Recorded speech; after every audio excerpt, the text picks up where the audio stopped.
జై శ్రీరామ్. అందరికీ నమస్కారం. వెల్కమ్ టు న్యూస్ అఖండ.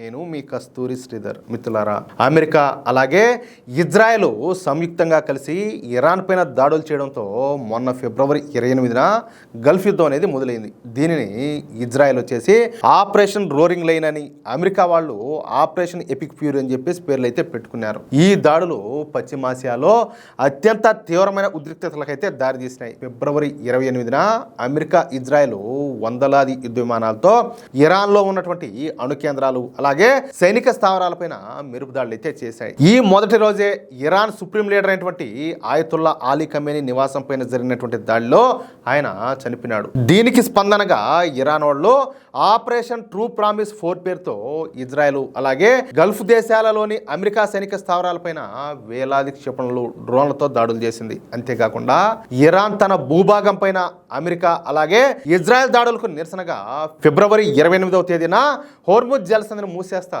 మొదటిసారి ఆంక్షలన్నీ కూడా విధించింది. ఈ హోర్ముజ్ జలసంధిని ఇరాన్ పూర్తిగా తన చేతుల్లోకైతే తీసుకునేది. యుద్ధం ప్రారంభమైన కొద్ది గంటల్లోనే ఇరాన్ రెవల్యూషనరీ గార్డ్స్ ఈ హోర్ముజ్ జలసంధిని టేక్ ఓవర్ చేశారు. దీంతో ఒక్కసారిగా ప్రపంచం అంతా కూడా ఉలిక్కిపడింది. ఎందుకంటే అమెరికా ఇజ్రాయెల్ దాడుల వెంటనే ఇరాన్ ఈ జలసంధిని కంట్రోల్ చేయడం ప్రారంభించింది. ఇక ఇరాన్ అధికారికంగా ఈ మార్గాన్ని అయితే మూసేసింది. అప్పటి నుంచి ఈ ప్రాంతంలో ప్రయాణించేటటువంటి ట్యాంకర్ల పైన డ్రోన్లు అలాగే క్షిపణులతో దాడులన్నీ కూడా పెరిగినాయి. అంటే ఫిబ్రవరి 28వ తారీఖున అమెరికా అలాగే ఇజ్రాయెల్ దేశాలు ఇరాన్ పైన యుద్ధాన్ని ప్రారంభిస్తే అదే రోజున ఇరాన్ దేశం ఈ హోర్ముజ్ జలసంధిని తమ అదుపులోకి తెచ్చుకొని దాన్ని మూసేశారు. దీంతో మన భారతదేశంతో సహా ప్రపంచ దేశాలకు వచ్చేటటువంటి ముడి చమురు దిగుమతులన్నీ కూడా ఒక్కసారిగా ఆగిపోయినాయి. ఒక్క ముడి చమురు మాత్రమే కాకుండా ఎల్పిజి గ్యాస్ దిగుమతులు కూడా నిలిచిపోయినాయి. అంటే పక్కా ప్లాన్ ప్రకారమే ఇరాన్ వాళ్ళు ఈ హోర్ముజ్ జలసంధిని అయితే మూసేశారు. ఇకపోతే ఈ ఇరాన్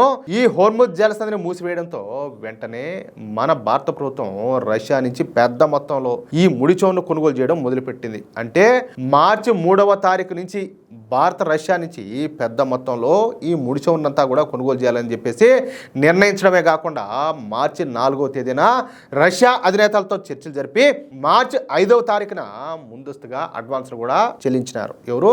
మన భారత ప్రభుత్వం. రోజుకు సగటున 20 లక్షల బ్యారెల ముడి చమురు కొనుగోలు చేయాలని భారత ఒక స్థిరమైనటువంటి నిర్ణయం అయితే తీసుకునింది. అందుకు రష్యా అధ్యక్షుడు పుతిన్ కూడా అంగీకరించారు. అయితే భారత రష్యా నుంచి పెద్ద మొత్తంలో ఈ ముడి చమురు అంతా కూడా కొనుగోలు చేస్తోందని తెలుసుకున్నటువంటి డొనాల్డ్ ట్రంప్ రష్యా నుంచి భారత్ చమురు కొనుగోలు చేయడానికి అనుమతులు ఇస్తామని చెప్పేసి 1 నెల రోజుల పాటు భారత రష్యా నుంచి ముడి చమురును కొనుగోలు చేయొచ్చని చెప్పేసి బహిరంగ ప్రకటన చేశాడు. ఈయనేది పర్మిషన్ ఇచ్చేది బొచ్చు, ఈయనేది ఇచ్చేదంట అంతే కాదులే. ఏ నిర్ణయాల మీద ఆధారపడిపోతుంది భారతదేశం.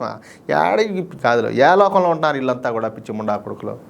అంటే అదేదో పెద్దోళ్ళు చెప్పినట్టు గాలికి పోయేటటువంటి పేలపిండిని కృష్ణార్పణం అన్నట్టుగా మనం స్వతంత్రంగా తీసుకున్న నిర్ణయాన్ని ఈ డబ్బా అయినటువంటి డొనాల్డ్ ట్రంప్ ఆయన గారు ఏదో చేసినట్టు, ఆయన ఏదో పీ కట్టగట్టేట్టు బెళ్ళపిచ్చాడు. భారత్కు మొదట 30 రోజుల పాటు ఈ తాత్కాలిక మినహాయింపునిస్తా ఉన్నట్టు ఈ డొనాల్డ్ ట్రంప్ అయితే బహిరంగ ప్రకటన చేశాడు. ఆ నెల రోజుల సమయం అయితే పూర్తింది. అయినా సరే భారత రష్యా నుంచి పెద్ద మొత్తంలో ముడి చమురును కొనుగోలు చేస్తానే ఉండాలి. దీంతో మళ్ళీ ఈ డొనాల్డ్ ట్రంప్ రష్యా నుంచి ముడి చమురు కొనుగోలు చేసేందుకు భారత్కు మే నెల 17 వరకు పొడిగిస్తా ఉన్నట్టు మరొక దిక్కుమాల ప్రకటన చేశాడు. చూడండి ఎట్టనాదో. అయితే మొన్నటితో ఈ అమెరికా వాళ్ళు చెప్పుకున్నట్టు ఆ విధించినటువంటి ఈ గడువు అయితే పూర్తి అయిపోయింది. దీంతో మన దేశంలో మళ్ళీ చమురు కొరత పైన ఆందోళనలన్నీ కూడా మొదలైనాయి. ఇక ఈ క్రమంలో కేంద్ర ప్రభుత్వం మాట్లాడుతా దేశీయ ఇంధన అవసరాలు అలాగే ప్రయోజనాలకు అనుగుణంగానే ముడి చమురు దిగుమతులు ఉంటాయని కేంద్ర ప్రభుత్వం స్పష్టంగా తెలియజేసింది. అమెరికా ఆంక్షల సడలింపులు ఉన్నా లేకపోయినా రష్యా నుంచి చమురు కొనుగోలు కొనసాగుతాయని చెప్పి స్పష్టం చేశారు. రష్యా పెట్రోలియం ఉత్పత్తులపైన అలాగే ఈ అమెరికా ఆంక్షల మినహాయింపు గడువు ముగిసిన నేపథ్యంలోనే కేంద్ర ప్రభుత్వం ఈ విషయంపైన అయితే స్పందించింది. రష్యా చమురు పైన అమెరికా ఆంక్షల అమల్లో ఉన్నప్పుడు కూడా భారత్ అక్కడి నుంచి చమురుని అయితే కొనుగోలు చేసింది. ఆంక్షలను సడలించినప్పుడు మాస్కో నుంచి చమురు దిగుమతి చేసుకున్నాము. ఇప్పుడు కూడా ఏదే ఆ కొనుగోళ్లు అయితే కొనసాగుతాయి. చమురు ఏ దేశం నుంచి కొనాలనేది పూర్తిగా మన వాణిజ్య ప్రయోజనాలపైనే ఆధారపడి ఉంటుంది. అందువల్ల అమెరికా ఆంక్షల సడలింపులు ఉన్నా లేకపోయినా మనకు ఇంధన సరఫరాలపైన ఎలాంటి ప్రభావం కూడా పడదని చెప్పేసి కేంద్ర పెట్రోలియం మంత్రిత్వ శాఖ సంయుక్త కార్యదర్శి అయినటువంటి సుజాత శర్మ గారు వెల్లడించారు. అలాగే దేశంలో ముడి చమురు కొరత లేదని ఆమె అయితే స్పష్టం చేసింది. ఇంకా ఆమె మాట్లాడుతా భౌగోళిక రాజకీయాల కంటే దేశ ఆర్థిక ప్రయోజనాలే ముఖ్యమని చెప్పేసి స్పష్టం చేశారు. అమెరికా మినహాయింపులతో ఏ మాత్రం కూడా సంబంధం లేకుండా మేము రష్యా నుంచి చమురు కొనుగోలు చేస్తూనే ఉన్నాము.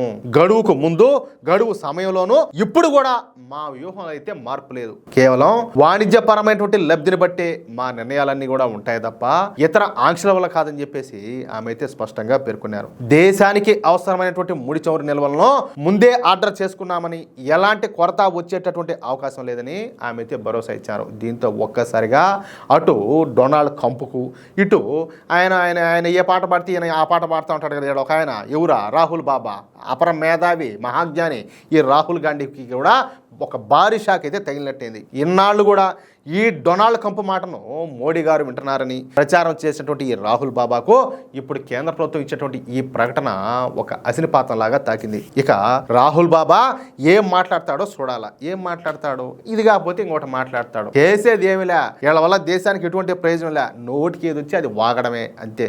అది మంచిదా చెడ్డదా, అది నిజమా అబద్ధమా, అవన్నీ ఏమిలే. వాళ్ళ స్వార్థం, వాళ్ళ రాజకీయ స్వార్థం, దానికోసం ఏమైనా మాట్లాడతారు, ఏమైనా చేస్తారు. ఏమంటారా మిత్రులారా? పశ్చిమాసియాలో మారుతున్నటువంటి సమీకరణాలు, గ్లోబల్ పాలిటిక్స్ ఏ విధంగా ఉన్నా దేశ ప్రయోజనాలే పరమావధిగా భారత్ తీసుకుంటున్నటువంటి ఈ నిర్ణయాలపైన మీ అభిప్రాయం ఏంటో కింద కామెంట్ సెక్షన్లో తప్పకుండా తెలియజేయండి. ఎందుకు కామెంట్ చేయాలంటే మీకు అంత బద్ధకం కాదు. ఒక కష్టపడి ఒక న్యూస్ని సేకరించి దాన్ని మీ ముందుకు తీసుకొస్తే కనీసం దానిపైన మీ అభిప్రాయం ఏందో చెప్పాలి కదా. అలాగే వీడియో నచ్చితే లైక్ చేయండి. లైక్ ఎంతసేపు కొడతారా? అది కేజీ రాయా లేకపోతే 5 కేజీలు రాయా? ఓయమ్మ దాన్ని ఎత్తాలా పెట్టాలనుకునే దానికి ఊరికి ఏళ్తే అటు నొక్కే దానికి ఎంత పడుతుంది? లైక్ కొట్టండి. అలాగే ఈ వీడియో కనుక మీకు నచ్చినట్లయితే ఖచ్చితంగా మీ మిత్రులకు, మీరు ఉన్నటువంటి వాట్సాప్ గ్రూప్లోనూ షేర్ చేయండి. అలాగే ఇంతవరకు మీరు కనుక మన న్యూస్ అఖండ ఛానల్ను సబ్స్క్రైబ్ చేసుకోనట్లయితే ఖచ్చితంగా ప్రతి ఒక్కరు కూడా సబ్స్క్రైబ్ చేసుకోండి. మేము చేసేటటువంటి ప్రతి వీడియోకు సంబంధించిన నోటిఫికేషన్ మీకు రావాలంటే ఆ పక్కనే ఉన్నటువంటి బెల్ ఐకాన్ని క్లిక్ చేయడం మాత్రం మర్చిపోవద్దు. ఏమంటారా? జై శ్రీరామ్, జై హింద్, భారత్ మాతాకి జై.